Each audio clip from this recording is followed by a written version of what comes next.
There's a lot of talk about unemployment, and I've been full disclosure, I don't mind talking about it. We're all supposed to feel shame and trepidation to talk about our economic situations and what we do and don't have. But, I've been collecting unemployment since the beginning of the pandemic because my part-time job, which was a set number of hours every week, completely went to crap because of coronavirus, because of COVID. And so I started collecting unemployment. And I don't think a lot of people understand that you can still be employed and still be working and collect unemployment because I'm now on call. So some weeks I'll have, a good amount of hours, maybe even up to 10 across the pandemic. That's per week. But most weeks I'm lucky to get 2 or 3. Or maybe I'll just eke out 1. And that's been the reality for most of 2020 and what's existed of 2021. And there's all this discourse going around about unemployment that needs to be talked about. And I just want to preface it with, explaining that I've been collecting unemployment, but I'm also part-time. I'm waiting for my job to come back. I have a job. I have been, working for the same outlet. They don't want me mentioning it here on the show. Imagine that. But I've pivoted to other things because of what I usually do is not allowed under coronavirus because the facility I work in is not open. I've pivoted to other stuff, and so there's the hours are scant. And so I've been collecting unemployment, and a lot of people have that situation where their job has not come back.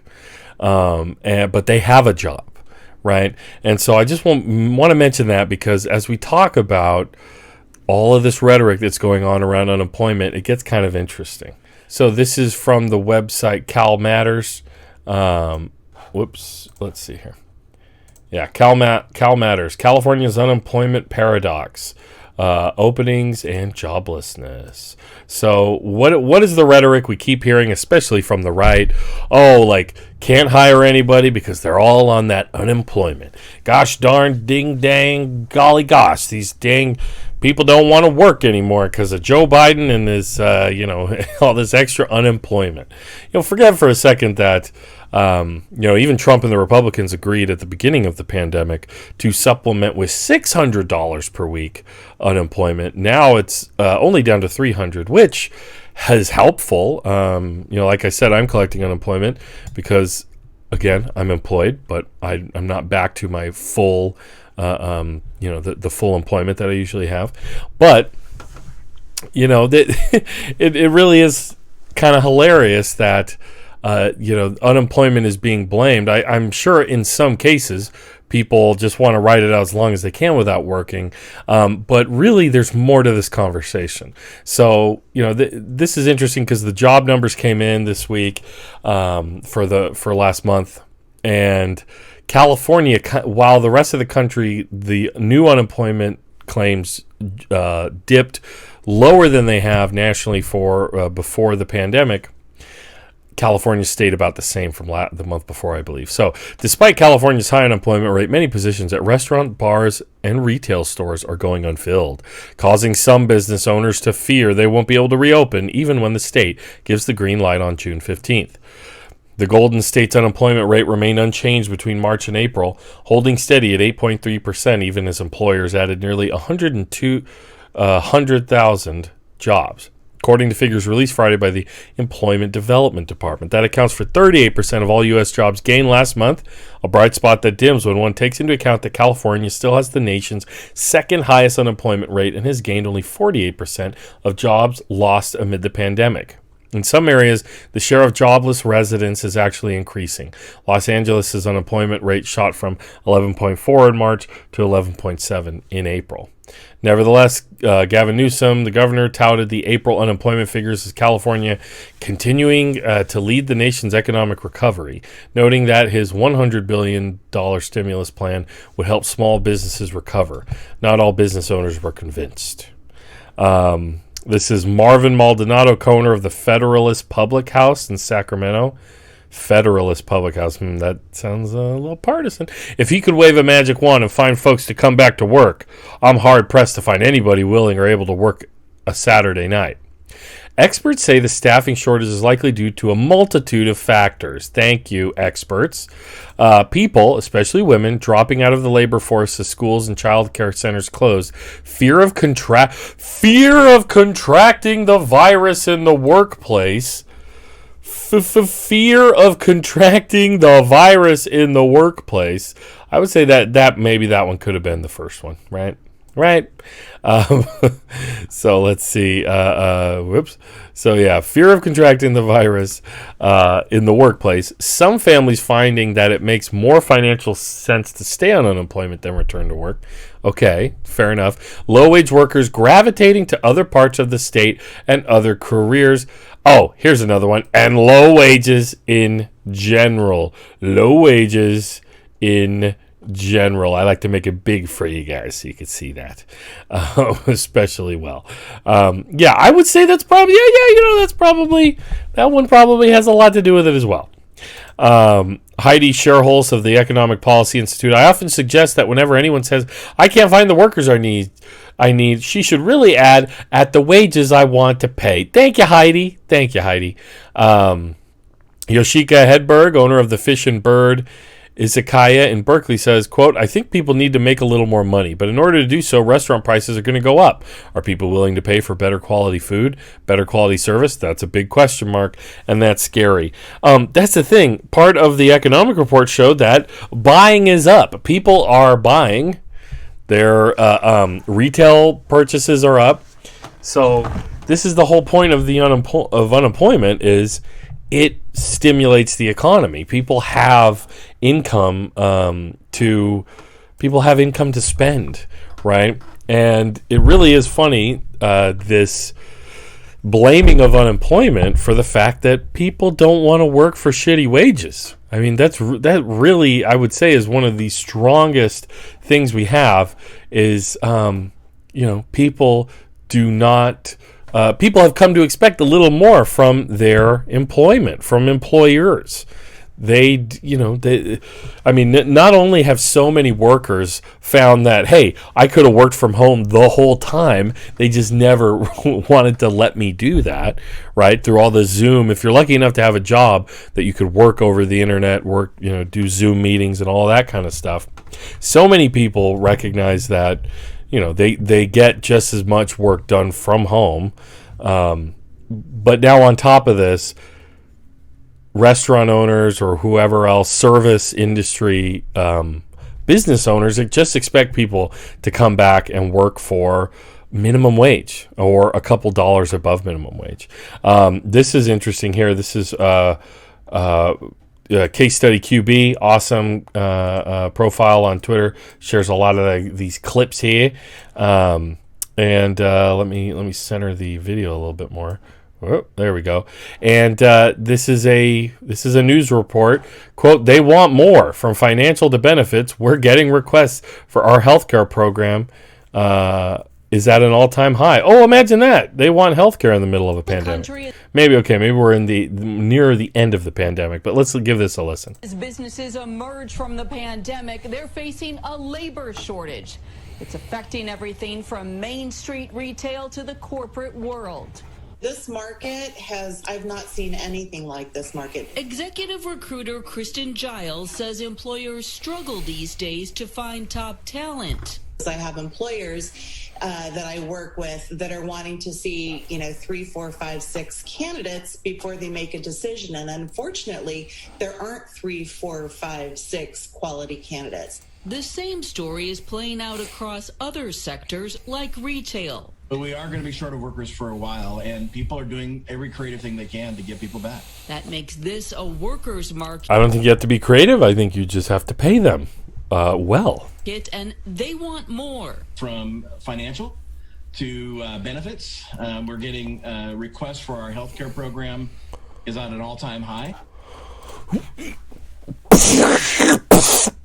People want benefits? What has happened to the economy? And businesses are digging Jeez. deep. New hires at Amazon get a $1,000 signing bonus.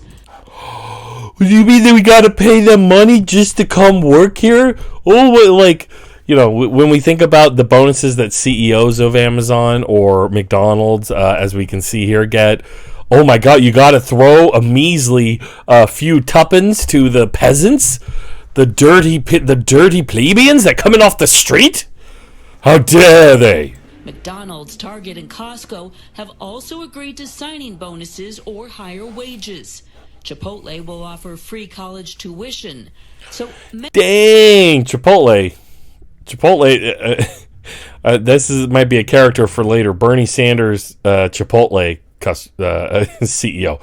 Listen, when you come in and you get your guacamole burrito, you know that you are helping pay for a college tuition. Anyway. Many are asking, why is it so tough to hire when 16 million Americans remain on unemployment? A major concern is that the weekly $300 in federal unemployment give people a reason to stay home. And research shows nearly half of those unemployed receive more income from jobless benefits. See, and this has been argued again and again, and this is not a problem with unemployment.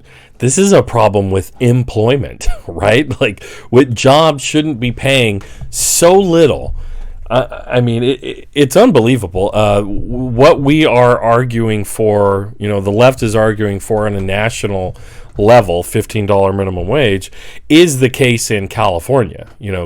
California is one of the largest economies in the world. It has a high cost of living. Housing is very expensive here.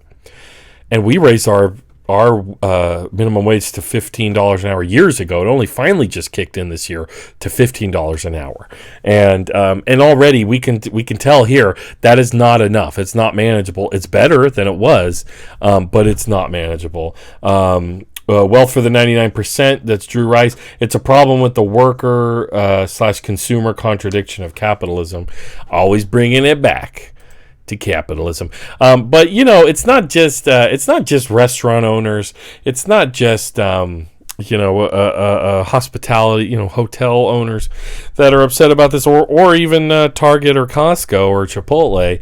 It's also our old friend Pat Robertson. Listen, people can't get back to work because of these checks. Let's hear what old Pat Robertson has to say about all this. Folks, we've shown it here. We've said all along, the government is paying people large sums of money not to work.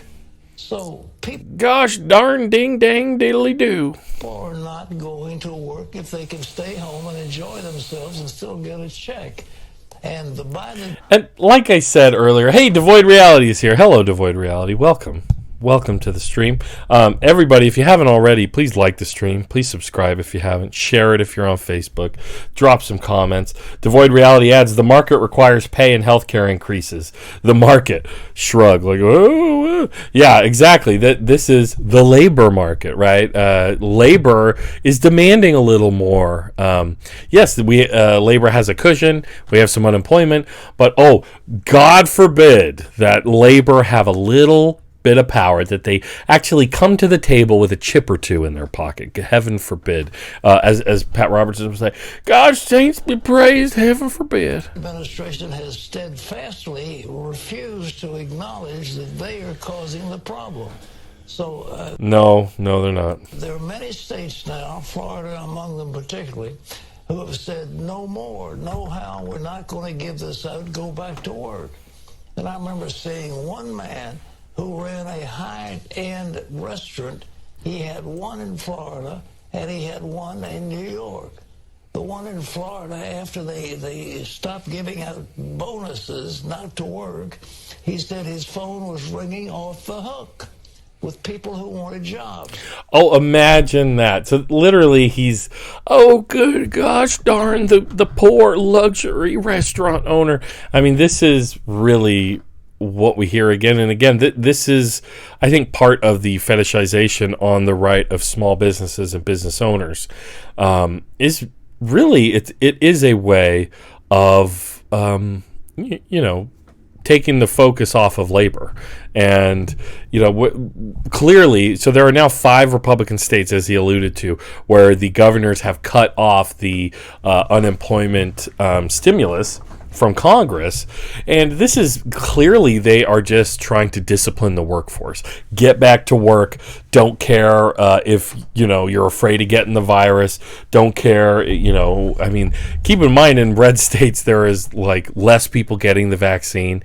So it is literally less safe to go back to work.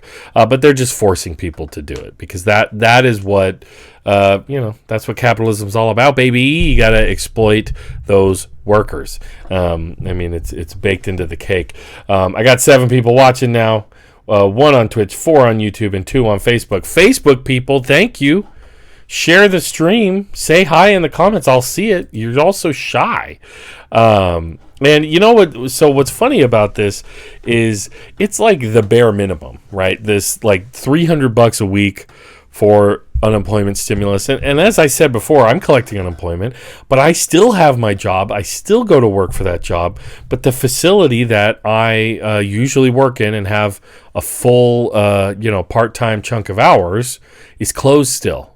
So I am not going to be going back to regular work, probably not until the state completely reopens. And in the meantime, geez, I need the help. Like, I'll be honest, I need the help. And so I just find it ridiculous. But, according to anybody to the right of center, Joe Biden is a crazy Bernie. He's doing everything that Bernie Sanders wants. I literally had a conversation with a very staunch conservative friend of mine, a good friend actually, and he was like, so are you just happy that Joe Biden is doing everything Bernie Sanders ever wanted him to do? And it's unbelievable that they think that, and I went on to completely... what's the word I'm looking for? Just remove that illusion, right?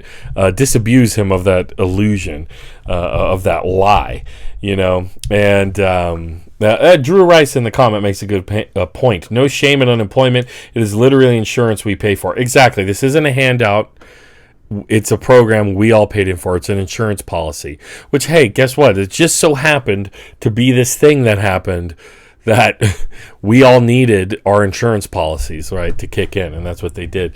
But like I said, I have this, conservative Republican friend of mine, loves Trump, all that stuff, and he just thinks Joe Biden is, he didn't call him a communist, though I have heard some Republicans say so. But over on Fox, they, because of this unemployment stuff or whatever else, maybe the budget, Joe Biden, he's just a crazy progressive. A year ago, during the primary season, Bernie Sanders was beating everybody. And in fact, Joe Biden was coming in 4th or 5th, or he was way in the back of the pack. Bernie Sanders was surging. And so the mainstream media had to say, hey, Bernie is a radical, but Joe Biden is certainly not liberal. He's moderate. And now, of course, we have seen, what has been passed so far, he is quite the progressive.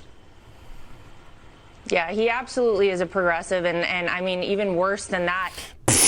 He absolutely is a progressive, and even worse than that what? And I think that the problem is people really question, is Joe Biden even the person in charge? Who is deciding on all of these policies? They keep going to this thing like it's an extension of the he's old, right? He's too old, Sleepy Joe, like who's really pulling the strings? It gets even more conspiratorial. They're like AOC's the one who's telling what's going on. Trump was saying that during the campaign. AOC +3, that's what it's gonna be. 1, 2, 3. Yeah, ABC 1, 2, 3. I'm doing the Jackson 5 song now.